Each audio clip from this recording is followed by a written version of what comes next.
Tales of the Other Side may contain explicit language, violence, body horror, and other gruesome descriptions. Listener discretion is advised. Hello everybody, welcome back to Tales of the Other Side, an actual play Call of Cthulhu podcast about three strangers in the late 1920s who find themselves bound by cosmic fate to face waking nightmares unlike anything they could have imagined.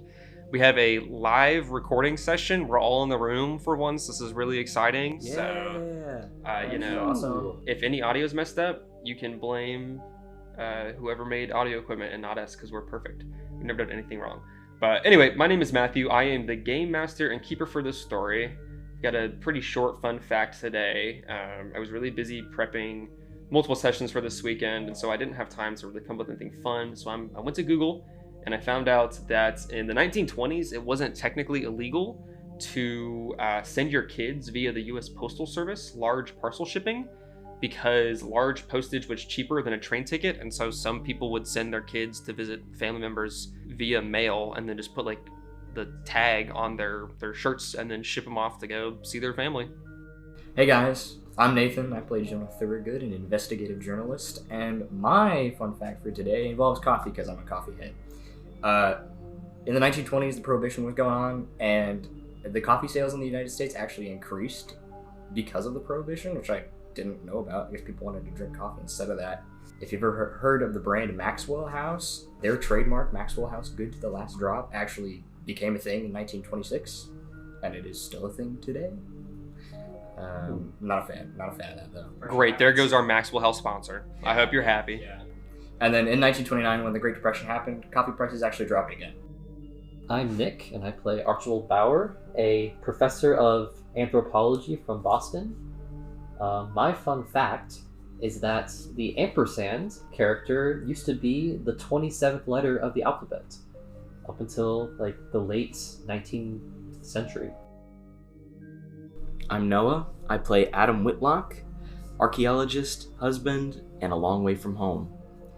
My fun fact for today is I drove 22 hours to be in this room with all of my friends. Aww, that's Stop. cute. Got me blushing. Alrighty guys, this is episode 4, The Faces of the Stranger.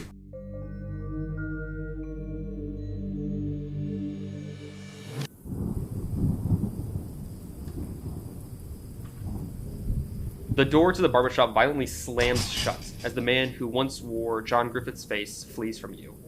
A wet trail of rich crimson blood runs across the tile floor from the main glass door to the mass of skin that lies on the ground in the shape of John's face, forever smiling at you. Can I get everybody to give me a sanity check? And for the listeners at home, Noah and I have discussed that he is going to be rolling with disadvantage for his sanity check because of his extreme guilt for stealing money. I'll roll first. Okay, 26 on the first one, 26 on the second one, and that is a hard success. I'll roll now. 47. So I think that's a success. Perfect. 13. So as you guys watch him flee, you see the skin shape on the ground. You all take 2 sanity loss from seeing a man rip off a face to reveal another face underneath. Jonah is going to take the little bits of flesh and whatever the hell that is on him, wipe it off, go, Kirk, what the hell?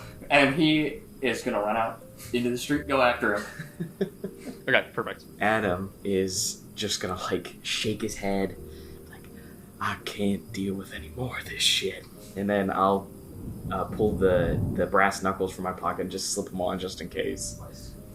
Yeah, Archibald similarly is gonna kind of sigh and put his hands to his face and just get himself ready for this. He pulls out his gun and he's like, all right, I guess I gotta figure this guy out.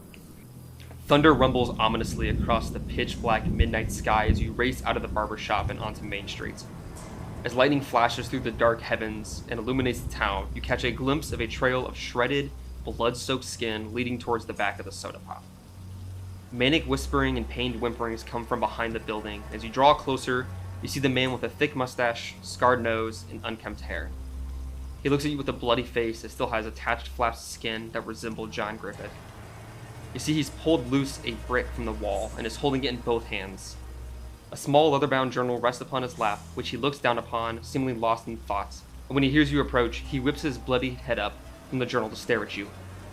Stop! Don't come any closer! Kirk, what happened to you? Jonah. Jonah, don't come any closer, Jonah. There's no need for you to get any closer. There's no need for any of this to happen, okay? Just stay where you are. I look at the two of them like, what the hell are we supposed to do here? Listen, you're gonna need to start explaining yourself right now.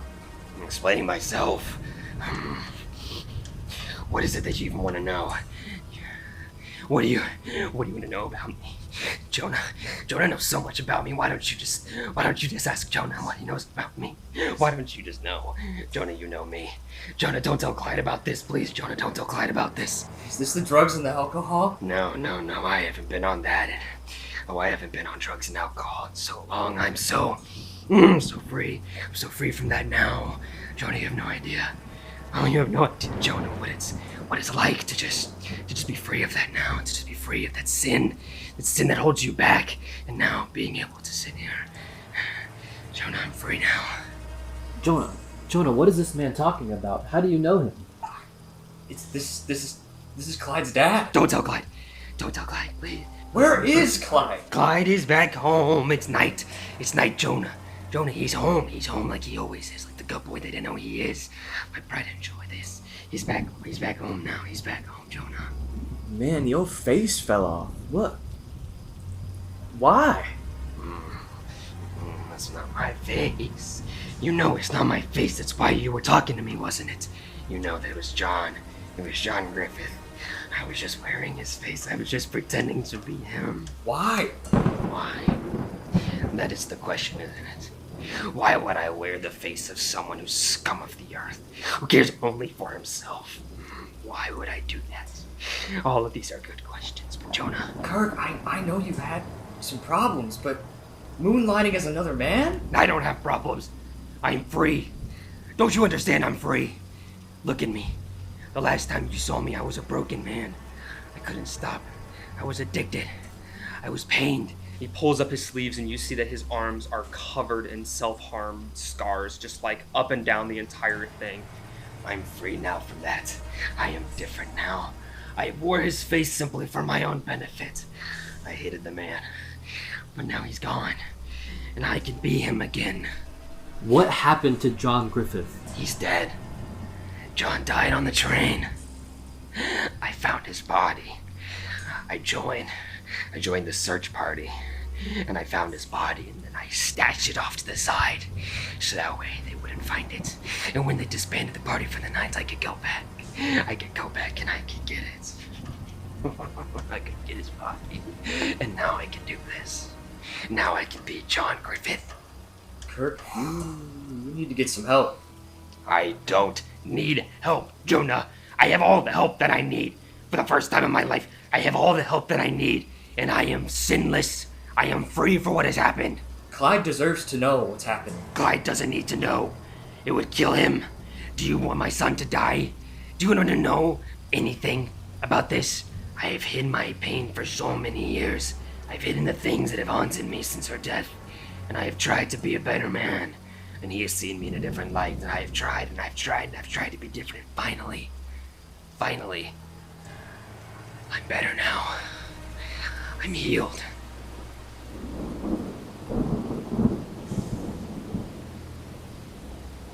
Who did this to you? Who did this to me? Who did this to me?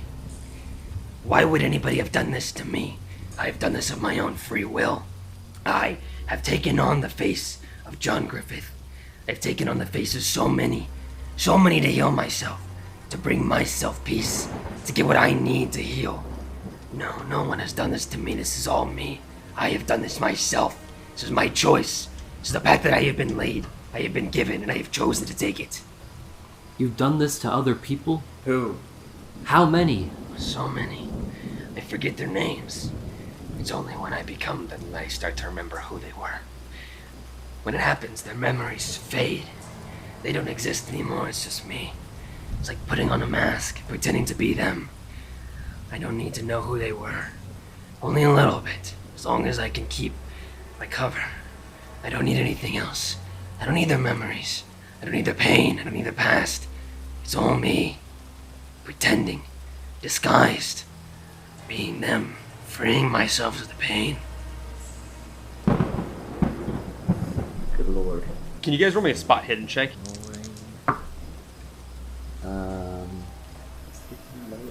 38, which is a success. Okay.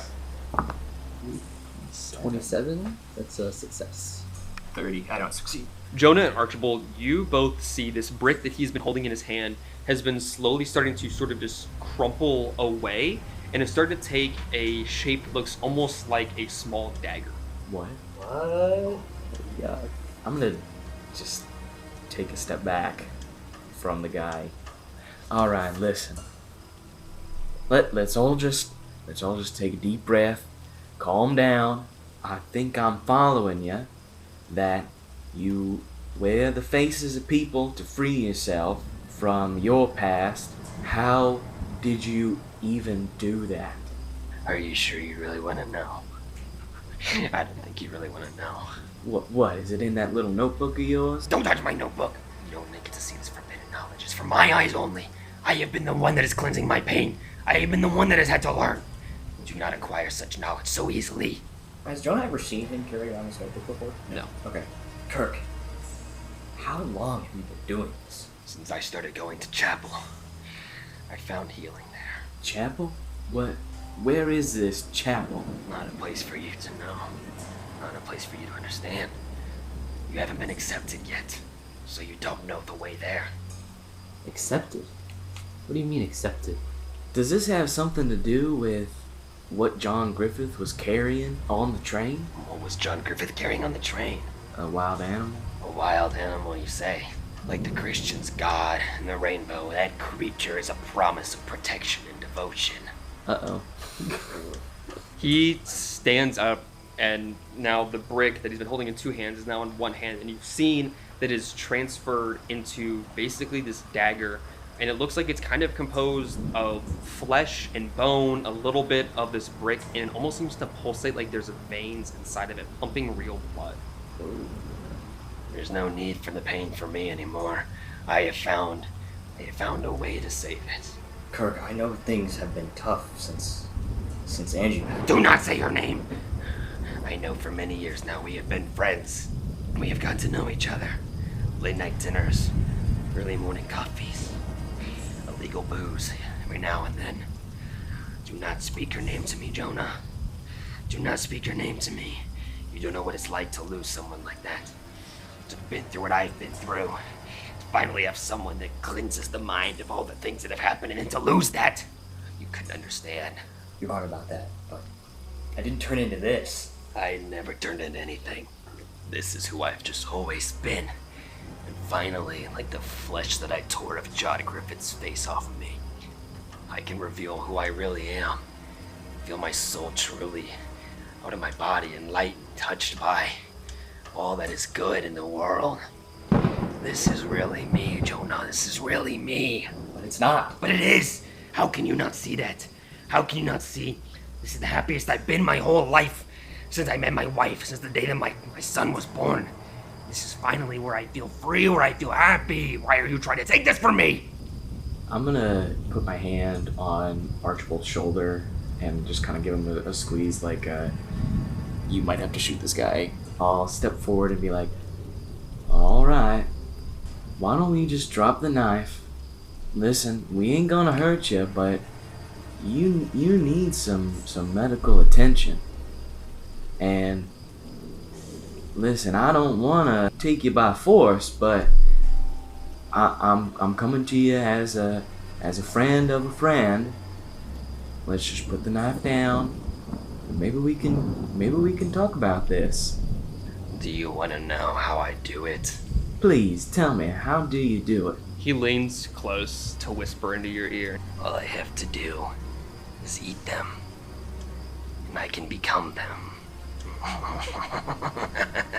And he like leans back, and you see like his like grip kind of tightens around the knife again. When Archibald hears him say that, as he leans towards him, I pull out my gun and point it at him.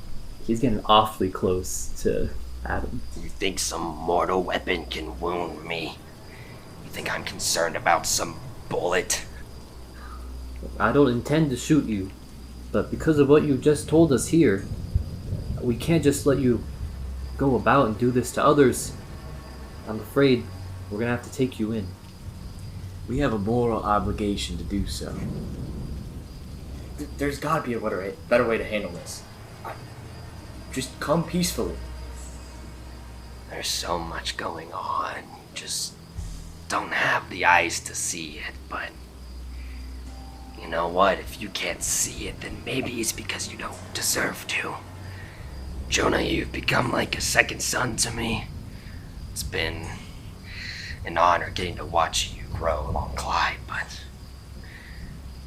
I'm not gonna let you stop this healing that's happening. I won't let that happen. Healing?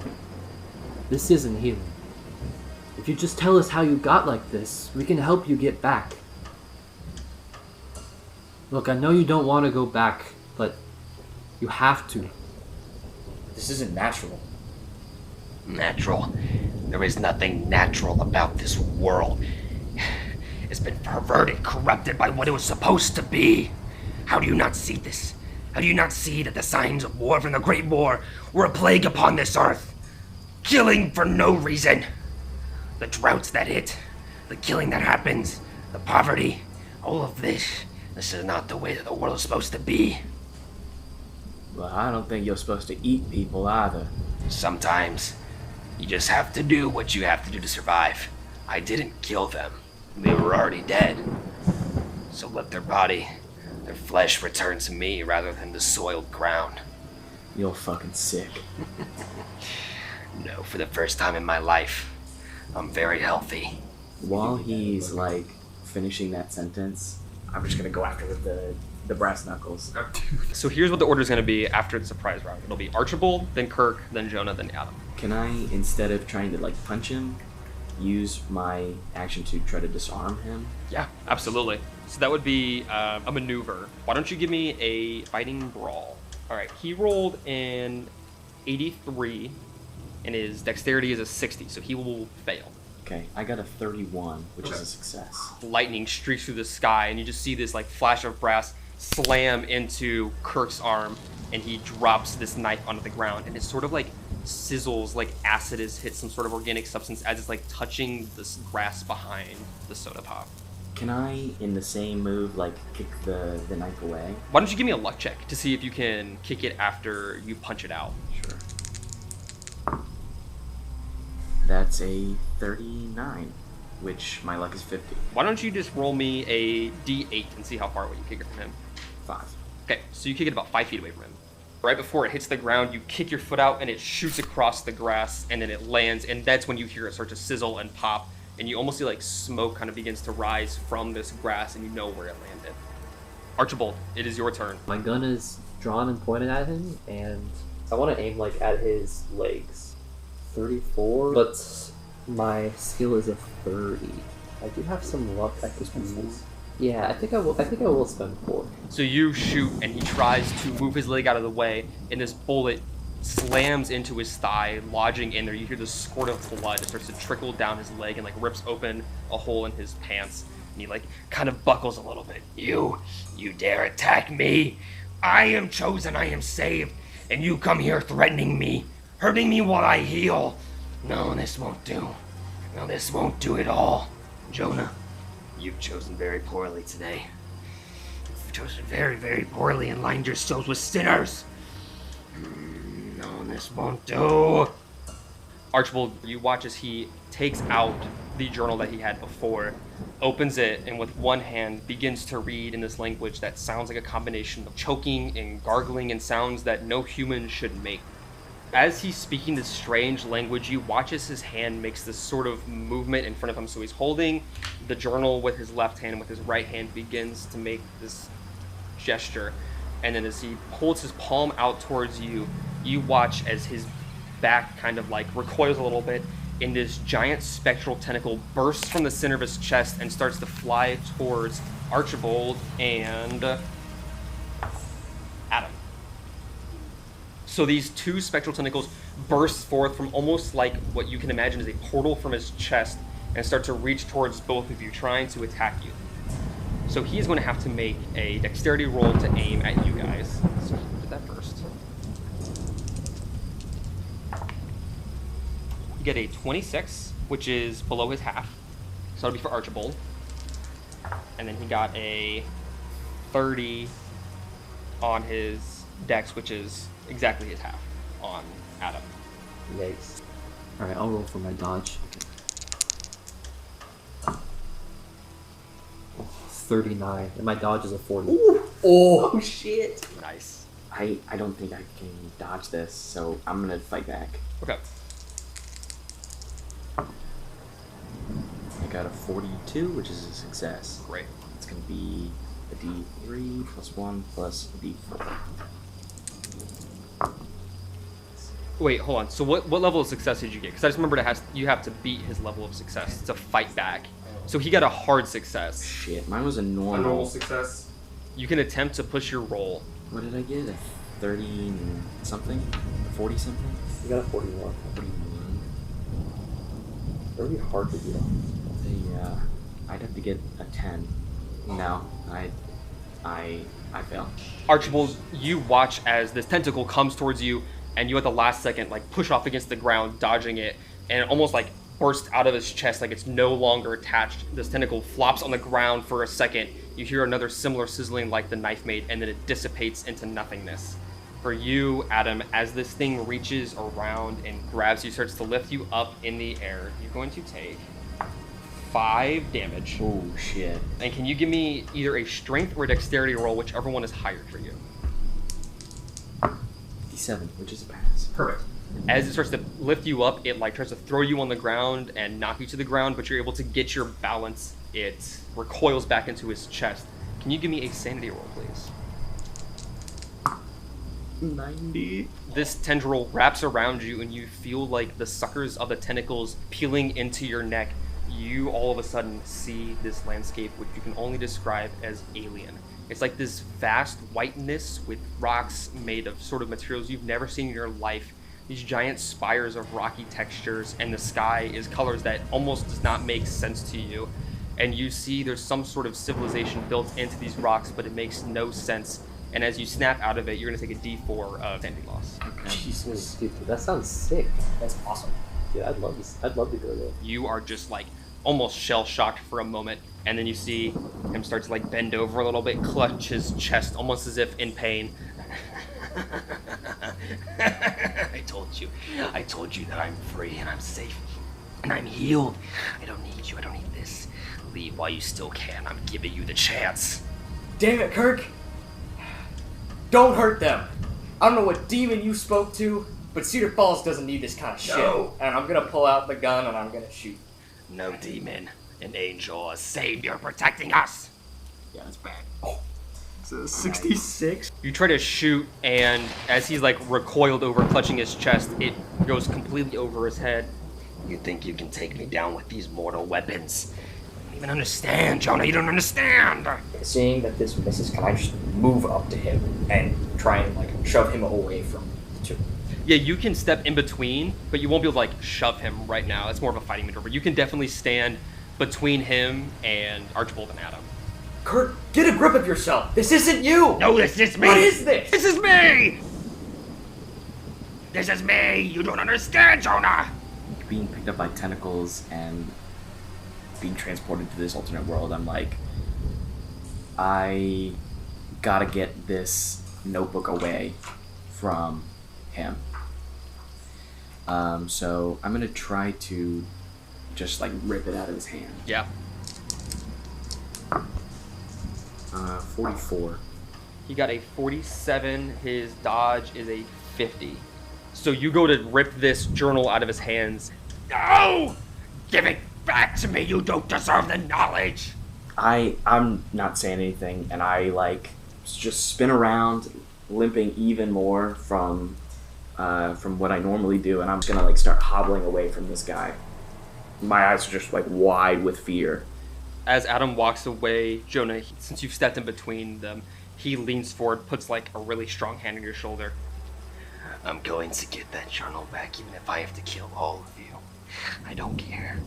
I don't care. You don't get to know what's in there, Jonah. You don't get to see because you haven't been accepted. Tell your friend to give it back. Tell him to give it back or things are just gonna get so much worse. I don't want to do this. If that journal made you the way you are, I'm never letting you touch that thing again. No, it wasn't that journal. None of you understand. None of you could ever understand. Is there a way I can get Adam to like toss the journal towards me? I'll change what I said and I'll just scramble towards Archibald and just like shove the book into his chest and kind of like fall down on the ground a little bit. Perfect. Yeah. Destroy the book! I'm gonna put it in my coat pocket. Jonah and Kirk are kind of next to each other, so I don't know if I necessarily want to shoot. You can move around. I mean, you have plenty of room to move. You're essentially behind the soda pop. There's just a big, wide open field for a little while before you get to like a residential area. And it is like 12:30, so nobody's out right now. You have plenty of room to sort of maneuver around. I think I actually want to try to like give aid. If you give him a first aid, it'll heal 1 hit point. If you succeed on a medicine, it can heal him 1d3 hit points. I think I'd rather try first aid. Okay. Okay, I succeed. Perfect. So what do you do to give aid to Adam? And Adam, you get 1 HP back. I'm gonna like kind of rip off a piece of my shirt and like go to his leg and sort of wrap it around and like try to make it nice and firm there. Okay, yeah, that's great. So it is now Kirk's turn, and he is still up in your ear. Jonah, I'm sorry. I really, really didn't want to have to do this.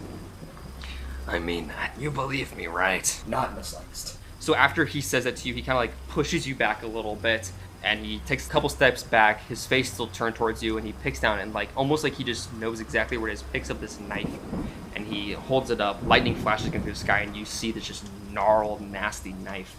Jonah, I hope you can forgive me. I can't let Clyde know about this. And he's going to try and stab you with this knife. And I just have the gun pointed at him, like shaking. Okay. I don't want to shoot him. You got a 29, which is just a little above his. Definitely not. Ooh. I'm just going wide. Hey, Jonah has shaky hands. Okay, you're shaking, and you see this man that you've spent so much time with become so close to, and you can't bring yourself to pull this trigger in this moment, and he stabs you right between your ribs with this knife, and you feel this horrible searing pain. Before you take damage, can you give me a sanity check? Dude, I'm rolling to stop so using these bad. dice. These normally are really good. Dice we That was an 85. I definitely failed. Just like with Adam, as this knife pierces into you, you see this alien landscape of strange formations, a civilization that almost seems to be living within these rocky formations, in a sky a color that does not make any sense to you. You are going to take a d4 of sanity loss, and that knife does 2 damage to you. And then he pulls it out. This blood, instead of like dripping off of it, almost seems to seep into the knife itself. And as before it was pulsing, it seems to pulsate faster, like the blood is like made it stronger and more alive. I'm gonna run back to Archibald, kind of get down on one knee and like fucking, god damn it, and like really try my damnedest to hold the gun still and shoot again. Lightning flashes across the sky and thunder crackles as you sit there, rain pouring down into your face, and you try to make this shot against the man that you knew. 31, and I have to hit a 20. You can push your roll, maybe. I don't know if you're allowed to, but I would say that I, as Matthew the Keeper, would say that you can push an attack roll if you tell me how you're doing it. But if you fail, it'll be worse. I mean, that's just how it goes. But I don't know if the Call of Cthulhu rules actually let you push attack rolls, but I feel like if you can come up with a way to roleplay it, I'll let it happen. He's just gonna take a deep breath, forget the fact that, you know, this is Kirk and this is someone he's known and cared about for such a long time, and he's just like, this is a monster now. 24. God damn it. Good, you can use your Luck luck. points. Use your luck. 4 luck points. I'm doing it. Yes. 4 luck points. 4 luck points. The rain falls down your face, mixing with this tear that starts to well up in you, and you shoot, and it lands right in his stomach. 8 damage. Wow. Yeah. It shoots him in the stomach and it explodes through the backside of him. You hear bone break as it pierces through his spine and he collapses to the ground, looking up at you with bloodied eyes. The rain steadily falls upon you guys. Thunder continues to echo through the sky. Kirk Webber's blood-choked gasp for breath cut through the thunder. He reaches a shaking, bloody hand towards you, Jonah. Nearly all the light has drained from his eyes as he tries to crawl towards you, but he can't get his body to move. Don't let Clyde know about this, please. Jonah, do one last thing for me. Don't let Clyde know. It'll break his heart. Kirk collapses upon the wet ground. His blood trickles from his body, mixing with the sludgy mud below him, and he exhales his final breath and goes completely limp. The rain begins to pour harder as the realization sinks in of what you've just done. For the first time in your life, you have killed a man. Jonah just, is on both knees and he drops the gun and it clatters to the ground. He's just sitting there, kind of in stunned silence, like, 200-yard stare into nothing. He's out of it for a second. You guys all get the feeling that this altercation is not going to remain private forever. It's midnight, it's rainy, people aren't really out, but numerous gunshots have gone off, people have been screaming. There's going to be attention here soon. I look at the two injured men beside me, and I see Jonah going through it. I see Adam is in pain, and I just get the sense that I need to pull this group together to go forward. And I just say, look, we can talk about all this later, but right now we need to get out of here. We need somewhere safe, somewhere we can rest, somewhere we can heal and be away from it all for a moment. Jonah, please, I can't begin to think about what you've just gone through, but is there somewhere we can go now? My house. I can go to my house. We can't wait. Listen, everything that's been going on in this town, I don't believe that the police are going to be on our side on this one. We need to go. You're right. Jonah is going to snatch the gun up from the ground, sort of, pull himself together for as best he can in this moment, and run over, grab the knife, and all right, follow me. Let's go this way. I'll take you to my house. We'll be safe there. The walk to Jonah's house in the northernmost part of town is dreary and almost completely silent as thunder and rain shut down most of your opportunities to talk. Eventually, as you make your way along Forest Road, you arrive at Jonah's home. Extremely welcome sight after the night you've had. So you see a modest house before you. It's brown in color. It's a brick brown color. It's got a gently sloped roof. It's held up by sturdy brick walls. There's a small stretch of sidewalk that leads up to the front door. It's got a quaint little porch that's held up by brick columns. It's got a wooden swing in front. The little patches of front yard on either side of the sidewalk are not very well maintained. It's like Jonah sort of takes care of it, but he's not always there, so, As you walk inside the house, it opens up to a living room. It's got nice wooden floors. On the left side, you have a Davenport with a coffee table in the center with two chairs on either side for seating area. And on the right side of the living room, you have two bookshelves. On the coffee table, they're spread out.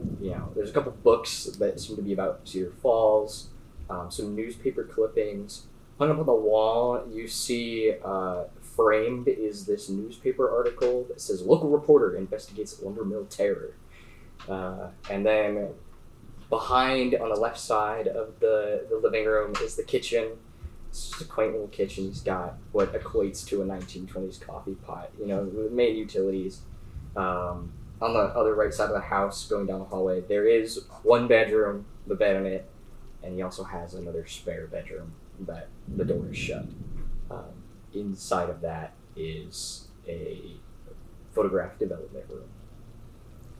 Ooh, Wow. that is cool. That's awesome. You guys walk inside, and as you're dripping wet, leave most of what you can at the door and just sort of stand in this walkway, speechless. Did you say you had a couch? Yeah. I just throw off my jacket and flop into the couch. Just like I limp and then crash. I'll kind of like sit up, 1,000-yard stare, and I'll turn to you, Jonah, and I'll say, Jonah, I am so sorry.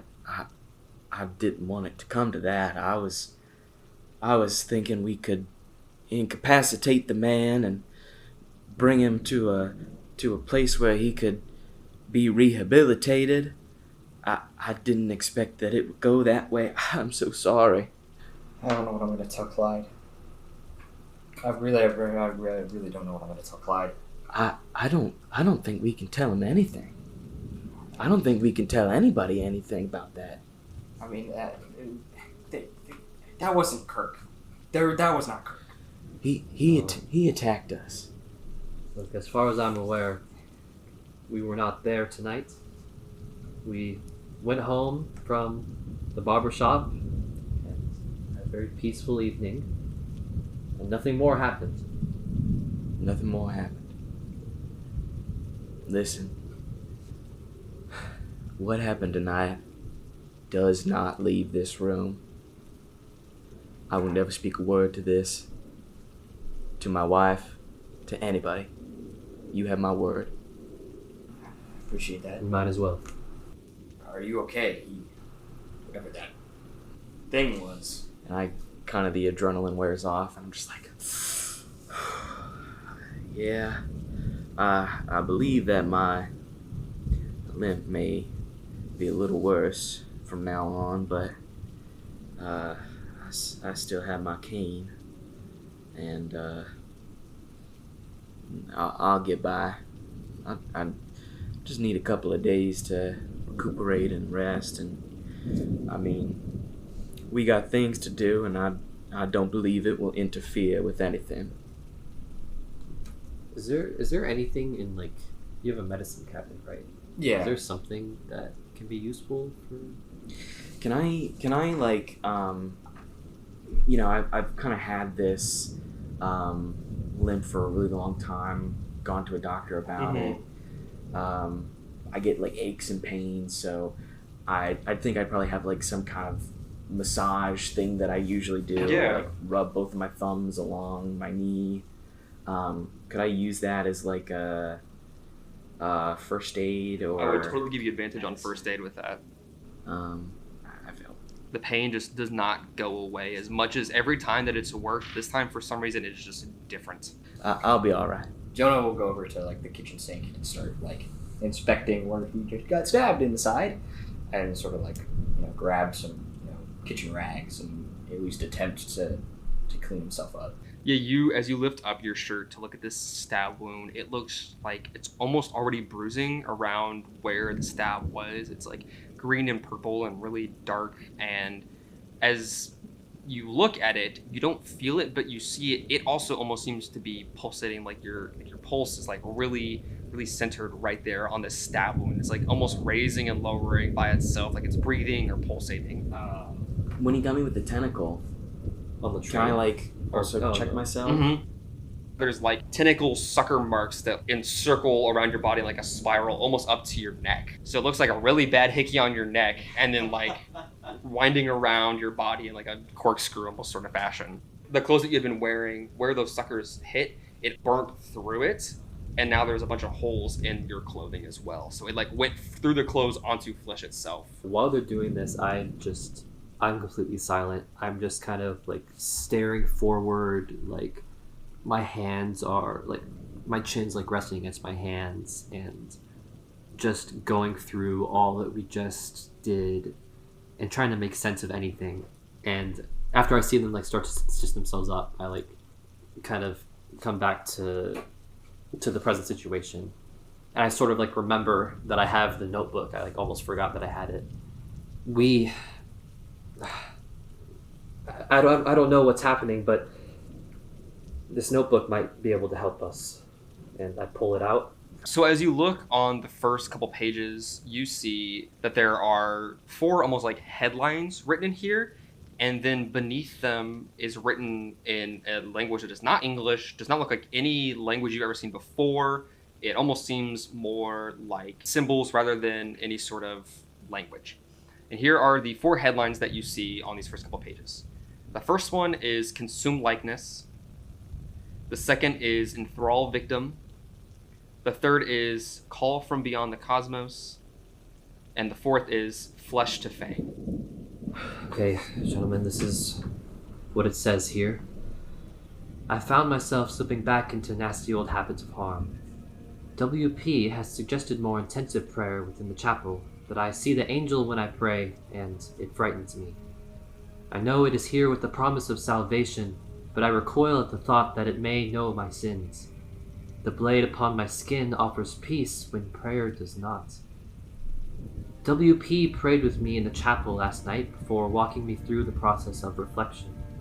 If I can make it a day without harm, I will allow myself to go through the process. And then, in all caps, oh, praise the eye, the great eye of infinite knowledge. The eye, my pain is no more when I peer upon the swirling eye. I received word that Griffith had been in a fatal accident while en route to New York. I joined the search parties and, upon finding his body, ensured that it was out of sight until the group disbanded. There, in the woods, I feasted upon his flesh while reciting the words in this journal. I can feel my appearance shifting once more. I hope that I can convince Loretta and Henry. And then another giant paragraph in all capitals. Oh, praise the eye, the great eye of infinite knowledge. The eye, my pain is no more when I peer upon the swirling eye. The great eye of infinite knowledge. The eye. And it continues on like that for quite some time. I mean, he's admitting to what he told us, but seeing it written down just makes it so much worse. What are we getting ourselves into?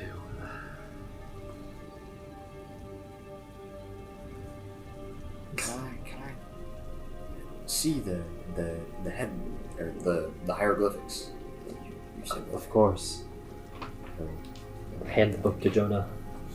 I think it's a long shot, but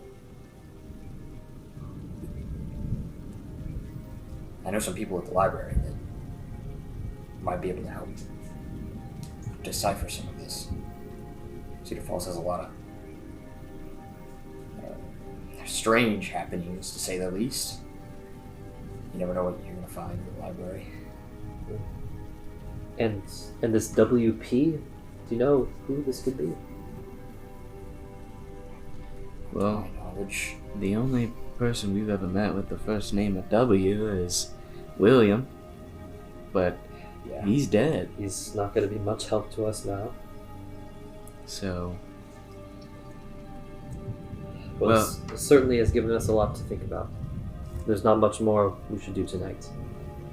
I think it's best if we all just get some rest and just try to figure everything out tomorrow.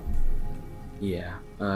Jonah, you got a spare change of clothes I could use? Of course. And he'll run into his room and pull out an extra pair of clothes. I appreciate that. One of you gentlemen can take the bed.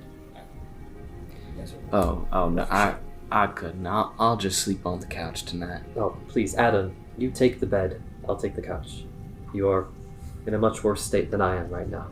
Oh, okay. I won't fight. I do think for part of the night, Jonah will be, starting to develop some of the photos that he had. We would go in that room when you guys are out and start putting some of it together. To your surprise, sleep welcomes you quickly, like a warm embrace, and soon you find yourself dreaming of home.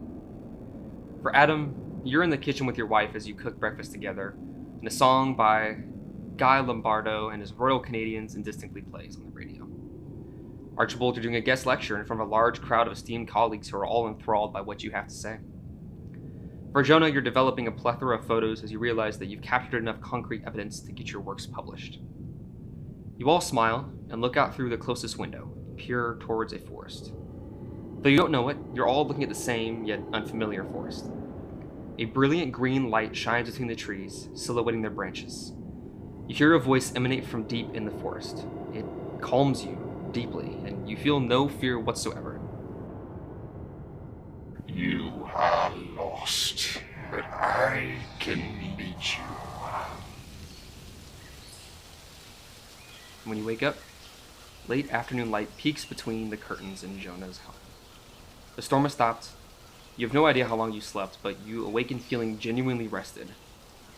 Aches and pains from the explosion have begun to lessen. You feel much more alert, though the injuries from the night before are starting to become more evident. Your stomach grumbles, the second sign of your late awakening, and soon you and your companions are sitting around the table, eating sandwiches and enjoying a few moments more of rest before your investigation continues. Just to be clear, I feel today we should talk to your friend, Clyde, and then maybe tomorrow we'll go to the library and then go into the school. Jonah will whip out the photos he took while we were on the train, while you guys were sleeping last night. I took some time to develop these. I'll pull out a picture of the eyeball before and after. How good is the first one? They're good. They're really good. So if you remember, the first picture that was taken was when you had looked into the luggage car, snapped the picture, and that's what illuminated it. And you see this lidless eyeball basically cowering in the corner next to the broken wood with its tendrils splayed out already. And it's like really well in focus, really well done. And that last one of all of like the gore and viscera on the walls. You know, it takes a minute to kind of realize like that's what it is, but then you see some of the tendrils on the ground and sort of the bottom of this like meat chunk of the eyeball, and you really get the full picture of like this thing has just completely exploded. You really have a knack for these. I did get a lot better at using the camera over some time. We need to be careful who we show these to, though. Yes, certainly. I'm going to take pen to paper and start drafting up a letter to send to my wife. Before we head to the lumber mill, I'd appreciate it if we could go to the post office first. I'm writing a letter. I'm sorry to interrupt here, but are we intending to tell Clyde about what happened last night? I don't imagine he'll take the news very kindly. I think I am morally obligated to tell him. However, I think we need to take a look at how things are blowing around in town about last night. Because if we tell Clyde we were with Kirk, I don't know how that's going to be. It's going to be a bad look for us. I believe last night we said we won't breathe a word of this. And I intend to keep that promise. I do agree. Yes, I agree with that. What are you writing to your wife? I drafted up a little something. I can read it to y'all. Dearest Juno, it has been many years now since we've taken that giant leap into life together. Compared, it has been a minute amount of time I have had to spend away from you and our Virgil. Yet in this moment, I feel as though it has been a lifetime since I have been home, and 2 more still. Until I hear the sweet morning song of mundanity that is everyday life with you. Strange things are happening in this town.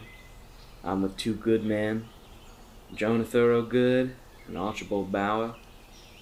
They were on a train with me when it derailed. Another young man survived, but he's in a bad way. I'm going to stay for a few more days to figure out what's going on. I'll send another letter tomorrow. I love you. I'm sorry. Adam Whitlock. I'm not saying anything about what happened last night. One more thing that has kind of been on my mind lately, outside of everything else that's been going on, is when we went to go see Henry, you were saying something about it's happening again, with how crazy everything seems to be going. If you have some sort of insight, I'd like to hear it. It's not really any insight. the other day when you asked at the diner if I had, really any other family around. I had my parents in New York, but I used to have an uncle. Well, I grew up with him. He's the one who got me into this whole journalism, storytelling business a little bit. He went off to the Great War and never came home. I had a bit of an interaction that was a part of the paranormal, and it's why I came to Cedar Falls, honestly. I'd rather not delve into too many details about what I saw, but it's not anything specific or related to this. It's just trauma. There never was a body recovered from the Great War.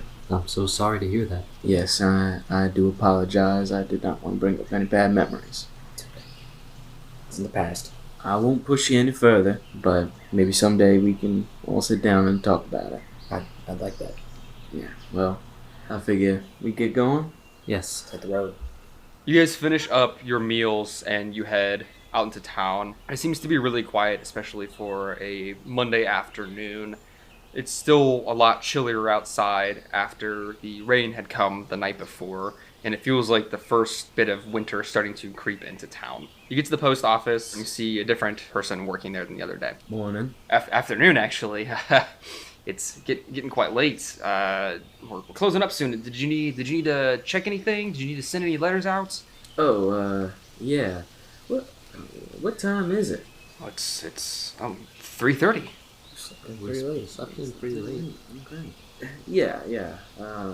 I got a letter I need to send. Okay, yeah. Great. If you just want to go ahead and bring it up here, I can go ahead and get that all figured out for you.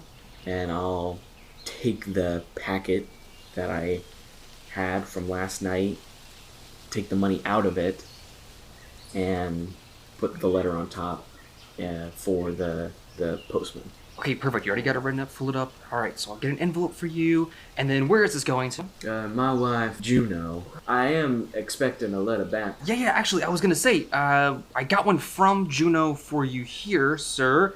And he turns around, he rifles through some papers, and hands you an envelope. I can get this sent out as soon as possible. Is there anything else that I can do to help you guys today? No, I don't suppose. Why don't you give me a psychology check? Not good. Psychology? 68. Fail. You kind of look at him as he hands you this letter and asks if you need anything else, and you look for a little while and you realize that he seems really, really anxious. Is there was there something else that I could help you with? Sorry, I got a problem with people like staring at me. Is there? I don't mean to stare, but you seem a little anxious, son. Is there something going on? Yeah. They found someone dead. They found somebody dead? Yeah. They found an old man. He was shot behind the soda pop. Oh, I assume something like that doesn't really happen too often in this town. No. I mean, things happen every now and then, but like everybody knows each other. There's no just like murders. Anytime somebody dies, it's just they get old. It's basically unheard of. Tell me, do they have any idea about how this happened? He had 2 shots to him. He had one in his leg and one in his stomach, they said, and he bled out behind the soda pop.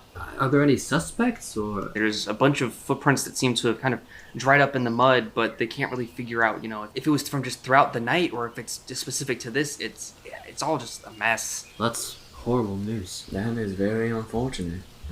There was someone from the nearby residential area that said they saw people in the back, but had no idea who they were, and only really heard the gunshots, and that's when they tried to get in contact with the authorities. Potentially somebody's out there killing people, and, I'm in a position where I'm kind of just out in the open. Anybody can just walk in here, and it's just been, it's been a little anxiety inducing. You can attest, Jonah, nothing like this ever happens.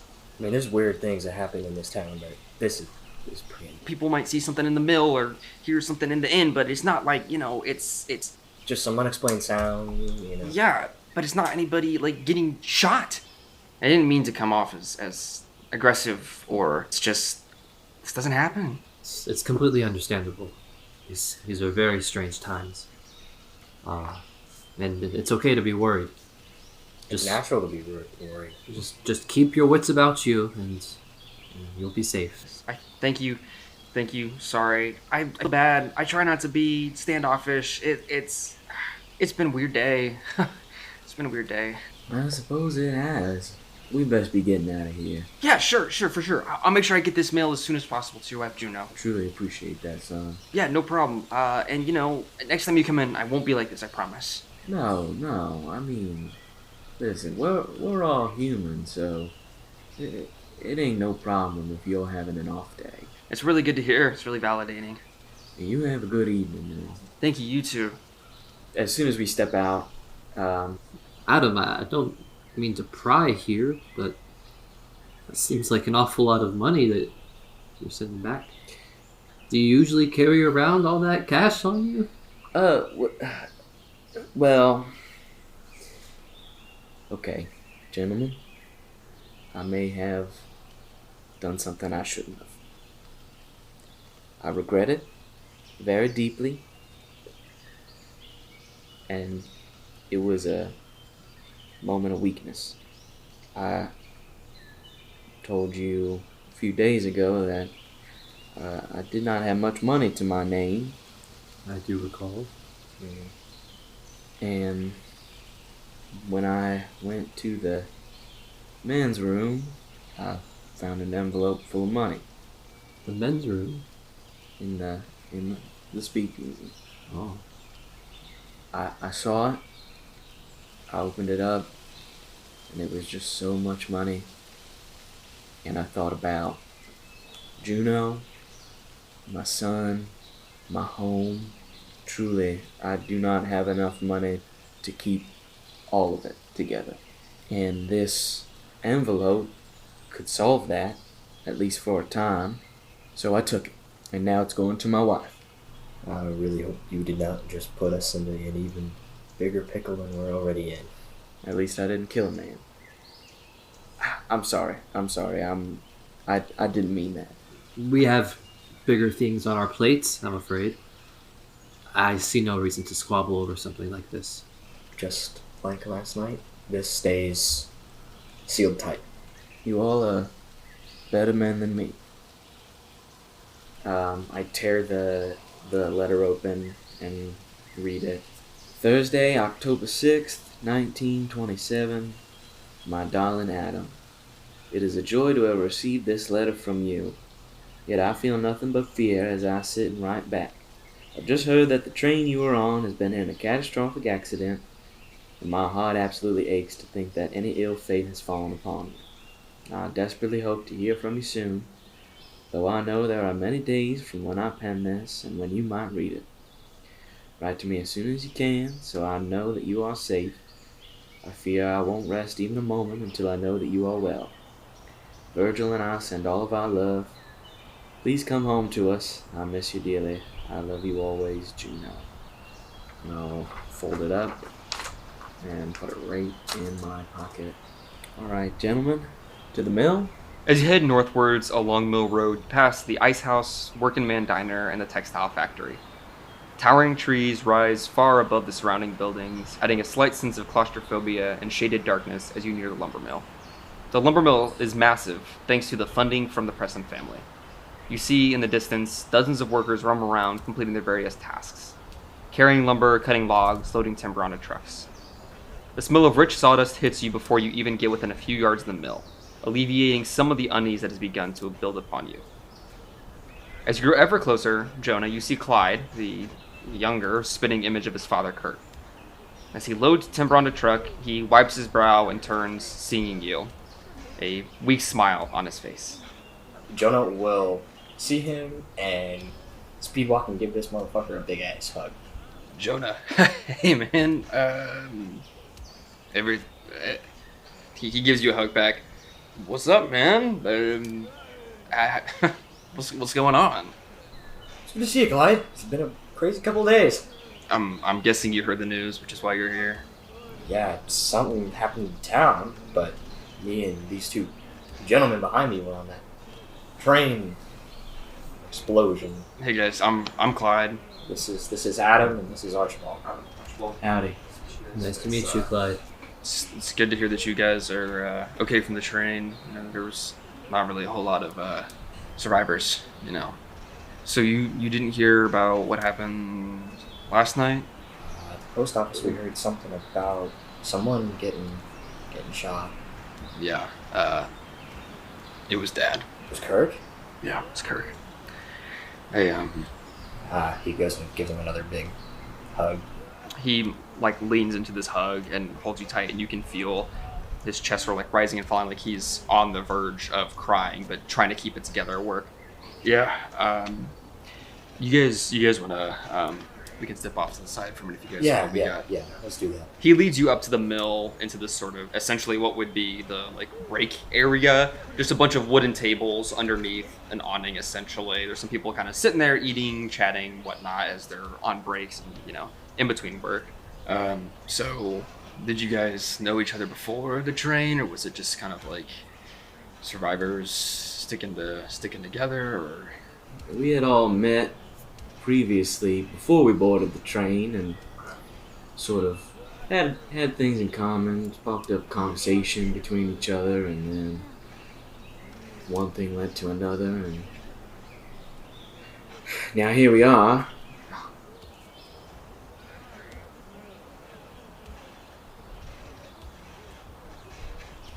We'll give you some time to talk with Jonah, but before that, we have some questions to ask you. Sure. Is it about the other survivor they found, or is it something else? Have you heard anything else? I mean, there were the 4 survivors from the train, 3 of us. Well, there was the one they found last night. We don't know anything about that. Oh, yeah. There's a 5th survivor? Yeah, there was a 5th one.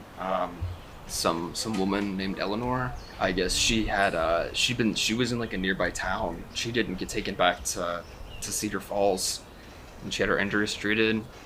Sounds like she hit her head pretty hard in the explosion and just like isn't remembering much. Her husband hopes that she'll start remembering things when she's, you know, back home, but I don't know. I don't know how that sort of thing works. That means that there's one more of you guys, which is always good, especially since it's been what, over a week since it happened. I mean, at this point, anybody being found, as you know, kind of messed up as it is to say, is dead or alive. It's good to just have some sort of, you know, confirmation that somebody's out there accounted for. You said it was in the town. Do you know how far away the town was? It was a decent way away from here. It was closer to when the train was heading north. You guys ended up here, and so did Henry, and but she ended up north. Like, out of character for a sec. Like, they didn't find us near Cedar Falls. They found us. Jonah's about to crack the whole case right now. Yeah. We showed up at the inn. Well, yeah. We were north, but then we were somehow brought back to the Yeah. Yeah. with him. Okay. But she was found even further north than we were. Okay, wow. Yeah. Do you happen to know where Eleanor is now? I assume possibly the police want to investigate her? Or...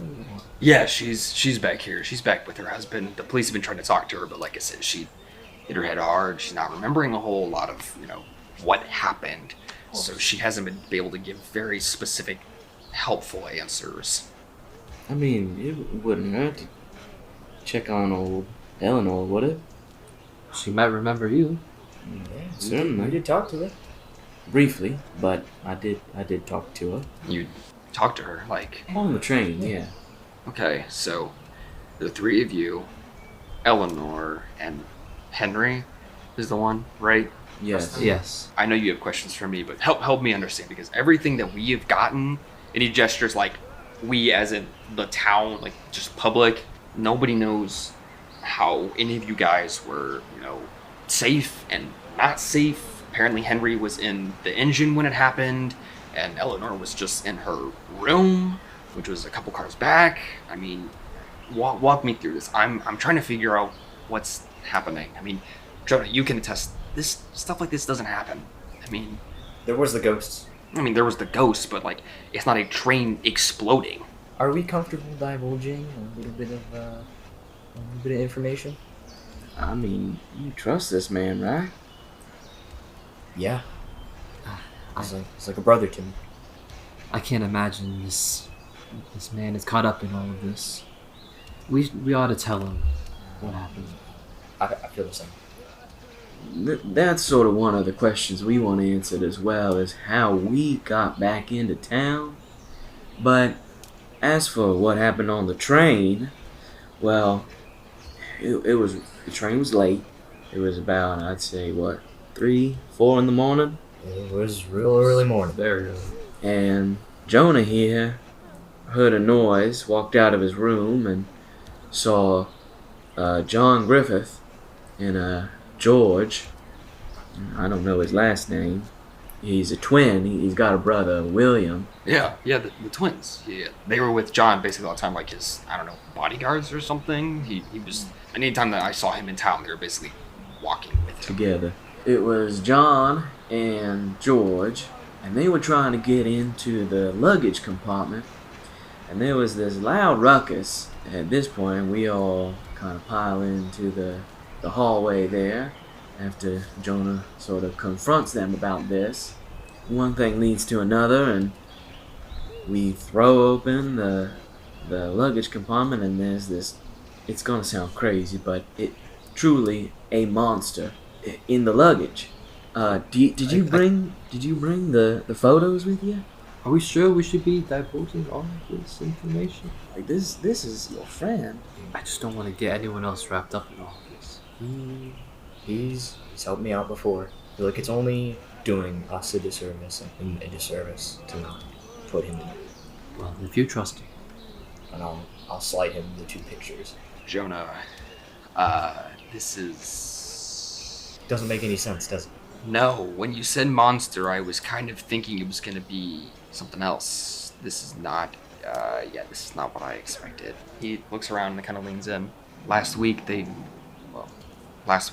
we found something in a lumber pile at the beginning of a shift. It was like this big white bat, but it had a human head, just completely bald, real freaky. So we reported to the supervisor, guy that just yelled, and so Howard Nelson, the patrolman Jonah, he came to check it out, and next day we come to work, it's gone, and just nobody spoke of it. So when you said monster, that's the kind of thing I was imagining, but this is not. This is something completely different. Yeah, it certainly was. What is its correlation to everything that happened? That was the beginning of our night.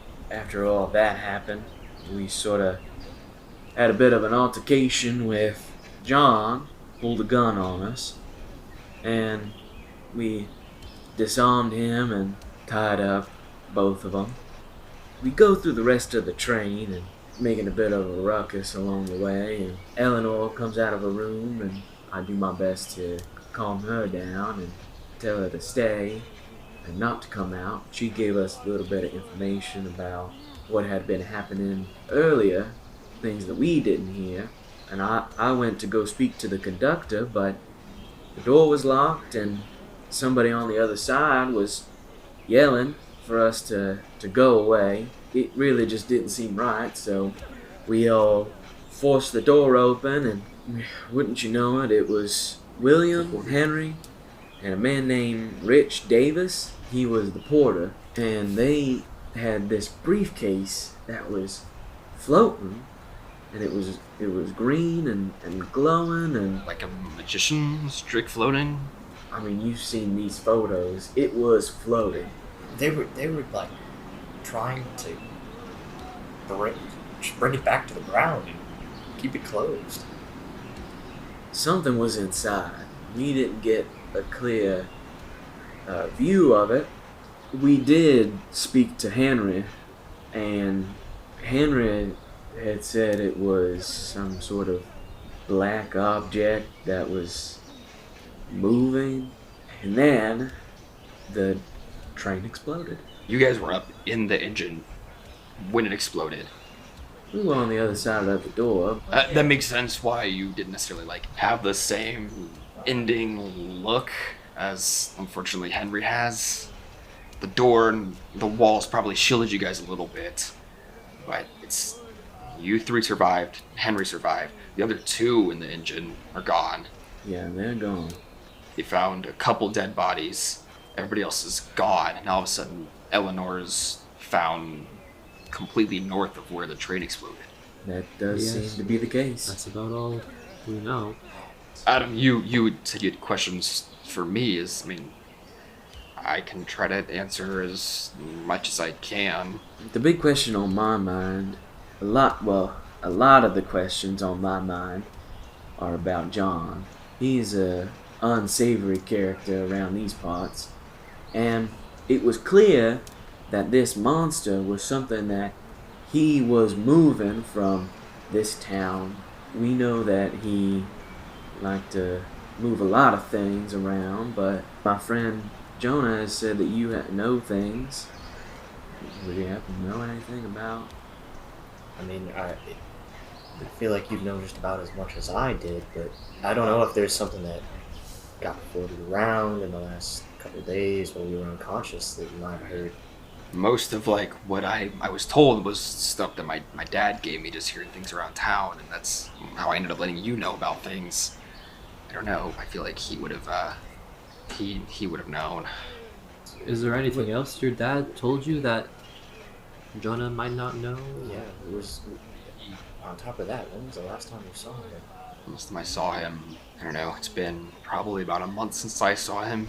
He was getting really bad back into the drugs and the alcohol, and he kind of like gestures to his forearms, and I tried to talk to him about it, and every time I did, he just blew me off. He said that he was just coping with the loss of mom, and it was so long ago, and I understand losing someone like that is just so hard, but I don't understand why every time that I've tried to be there for him and you've tried to be there for him, everybody wants to see him succeed, and somehow he keeps slipping back into this. And then I tried to see him a week and a half ago, knocked on his door and he wasn't answering, and I knocked a little harder, and he said that he was okay, he was healing, and that he just needed some time. So I ended up bringing him some food later that night, leaving it out, and I think that's the last time I spoke to him. Our last real conversation was me fighting with him and just telling him that he needed to stop neglecting everybody in his life just because he was hurting, which was probably not the right thing for me to say. But I was just really upset after watching him do so well for so long, and then just like a switch flip, just all of a sudden get back into those habits of all the badness.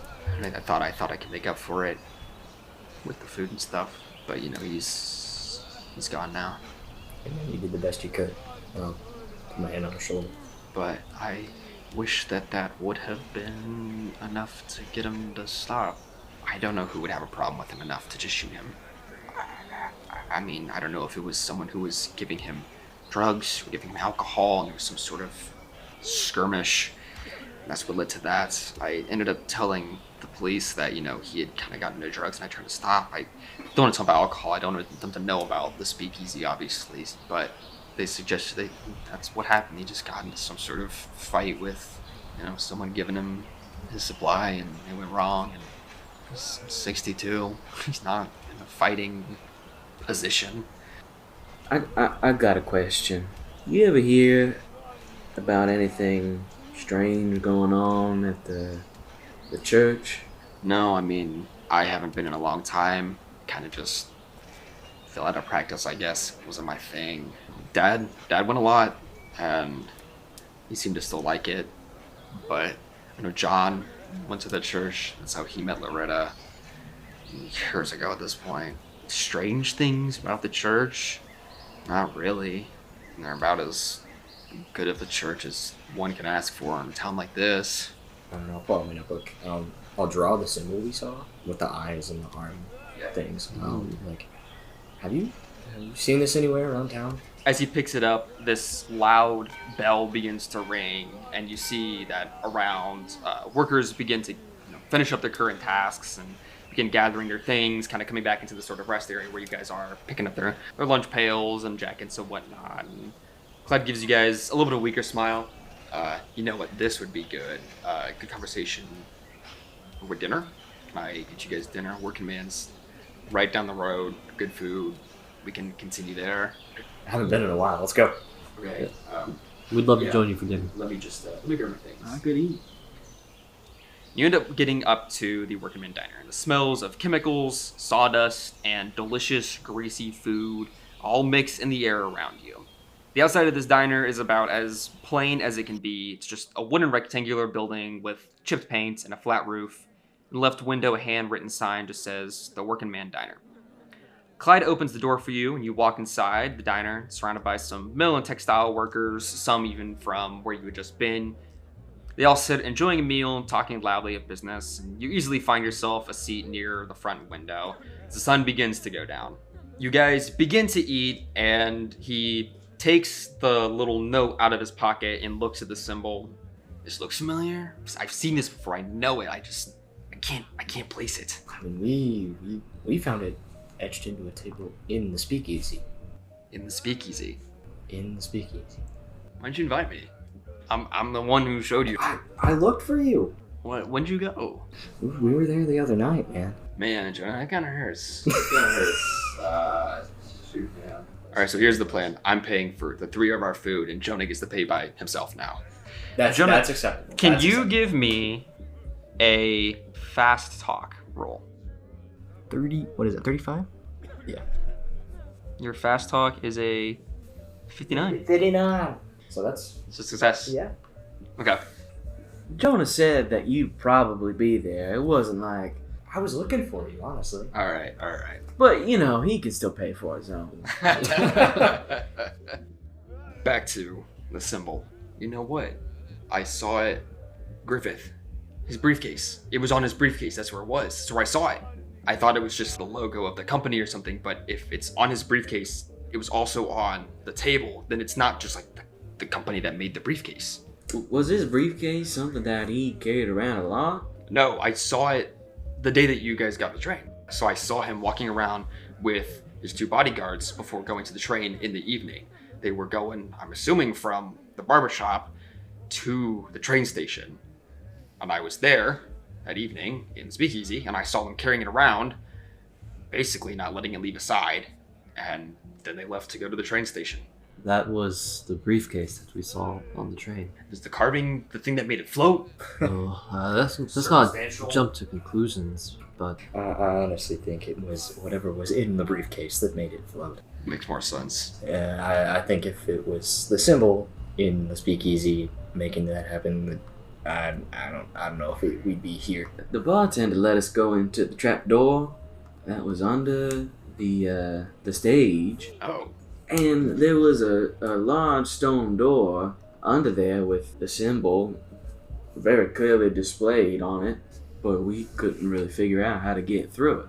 Maybe there's some sort of underground tunnel in the speakeasy? Under the speakeasy? So you've all gotten a chance to look at the symbol, right? Oh, yeah, Yeah. certainly. What do you make of it? What do you think it is? I really don't have a basis for this, but I mean, we're looking at the symbol, and the circles could be eyes, and the rest of it maybe appendages or a rib cage of some sort. I'm kind of just taking a shot in the dark here. yes, regardless of what it looks like, it's certainly connected with all of what's been happening so far. So I'm sure if we follow it, we'll figure out what's been happening. There's a lot it could be. That thing you found the other day. It looked like a bat, but it was the size of like a person. It had these wing things that sprawled out from its back, and really small feet, and like a bald head. I thought it was just a bunch of pieces of scrap that had been kind of laid on top of each other weird, or some sort of tarp that had been laid over. And when I looked at it, it was a thing. It was like a living creature. It was dead when I found it, but it had to have been alive at some point. I don't know if it's textile factory chemicals that some creature got into. I don't know if it's some person that was dressing up, trying to make some sort of prank on us. I mean, these wings and these legs, does it look at all like this? No, not like that. I wish it was, so we had an answer, but You said you got the police involved. What was Howard there when you were there? Or did he come later? our supervisor's the one that called Howard. and he ended up looking at it while we were working. I mean, I saw Howard come over, take a look at it. Did you see what his reaction was? I mean, he looked shocked. I'm pretty sure he threw up. Oh my. It was a gruesome sight. It wasn't just like some naturally occurring creature. It was, it was abomination. I mean, a thing like this doesn't just exist, or at least I didn't think it did. And now I've seen this. I've seen that eye. So they investigated this. What did they end up doing with it? Did they take it away somewhere? Did they leave it there? It was there basically the entire day. We were told a way to stay from that lumber pile. We got to the next day. The lumber pile was gone, and so was the thing. I wonder where they took it. Jonah, when was the last time you saw Dad? I can't help but feel like we left him in a place where I should have done more. I should have tried to reach out, and I just didn't because it was a lot of work. And I think what I need to hear, but still while you being honest, is that whatever you said to him last, it was good. Because I don't know if I could live with myself thinking that the last things that his son, and what we consider to be a son, was his last interaction was, not good. I can't stop thinking about it. I'm sorry to bring it up again. I woke up this morning with the police at my door telling me that my father was dead behind the goddamn soda shop. When they shot him in the stomach and the knee, where's the dignity in that? He was 62. Frankly, it's been so long I don't really remember what I said to him. I can only hope it was good. Well, knowing you, I bet it was good. I think we talked about baseball we heard on the radio. Don't beat yourself up. You did the best you could for him. I just wish I would have done more. I understand. You did what you had to do. You took care of him. You brought him food when he was down and out. You did what a good son would do. You looked out for your dad when he couldn't look out for himself. There's nothing more someone could ask for. I miss him. I do too. I miss him like crazy already. I should have knocked down that damn door and made him have dinner with me. I know it's not the same, but I'm here for you, brother.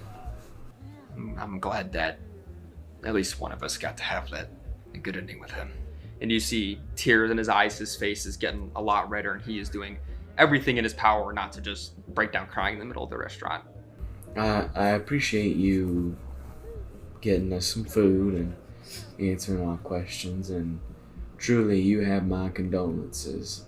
I'll give you and Jonah a little bit of time to exchange pleasantries and talk a little more. Maybe I'll see you around, and I'll get up and go stand outside. My biggest condolences for what you've been going through.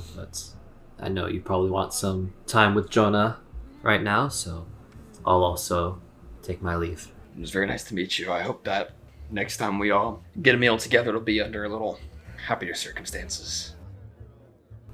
I'm sorry for what's happened. If you need anything, let me know. I will. And same to you. Please let me know how this investigation of yours goes. I hope that you find everything that connects the pieces in a way that makes sense. If you hear anything, please let me know, and I'll be sure to keep you in the loop as well. And like I said, let me know if you need anything. And those two out there, Adam and Archibald, they're something. They seem like good men. I'm sure they'll help you out if you need it to. So you two continue to talk for a little bit, make some light conversation, and the sun finishes setting and things begin to get cold. There is this dim green light that is shining through the forests and across the streets. And the limbs and the tree trunks are all silhouetted against this green glow. Clyde just kind of looks plainly towards it, notices your just confused expression. You look shocked. It's probably just chemical reaction from textile factory. As we see it, I don't know, couple times a week. It's probably just whatever they're dumping out there. He goes back to eating, but your attention remains transfixed on the green light in the forest, absolutely certain that has nothing to do with chemicals and everything to do with the voice and your dream from the night before.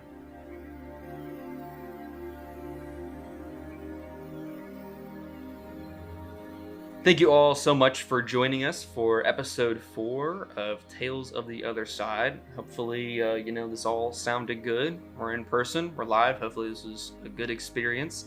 I'm Matthew. As always, I am the keeper. I'm Nathan. I have been Jonah Thorogood, an investigative journalist, and Kirk Killer.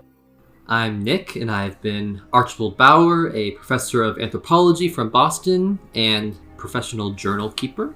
I'm Noah, and I play Adam Whitlock, archaeologist, husband, and thief. Our next episode is coming at you December 18th at 12 p.m. Eastern Standard Time, and it will be Chapter 5, Bookworm's Adventure.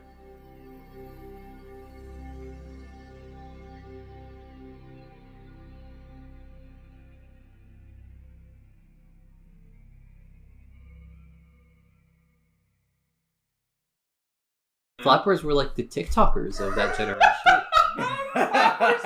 TikTokers.